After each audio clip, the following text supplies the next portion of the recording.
தென்னை மரத்தின் வாழ்க்கை கதை. விதையிலிருந்து தொடங்கும் பயணம். ஒரு தேங்காய் மண்ணில் விழுகிறது.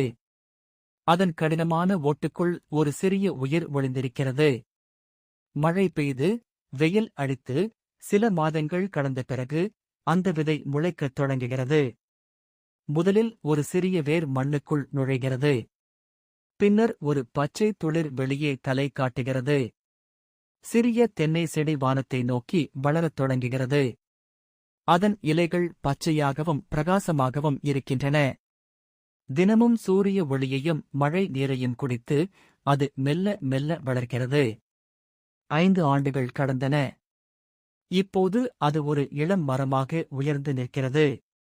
6 முதல் 7 ஆண்டுகள் ஆகும்போது தென்னை மரம் பூக்கள் பூக்கத் தொடங்குகிறது. மஞ்சள் நிற பூங்கொத்துகள் காற்றில் ஆடுகின்றன.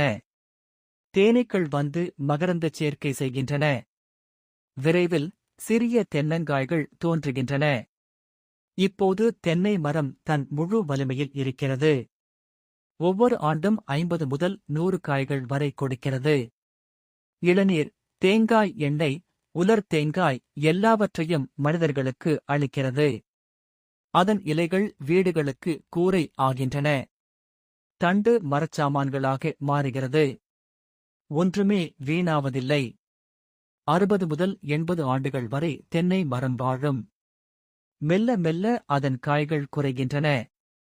இலைகள் மஞ்சளாகின்றன. ஒரு நாள் பழைய மரம் கீழே விழுகிறது. ஆனால் அதன் கதை இங்கே முடிவதில்லை. அது மண்ணில் கலந்து உரமாகிறது. அதன் விதைகள் புதிய தென்னை மரங்களை உருவாக்குகின்றன. கல்பவிருட்சம் என்ற பெயர். தமிழர்கள் தென்னை மரத்தை கல்பவிருட்சம் என்று அழைக்கிறார்கள்.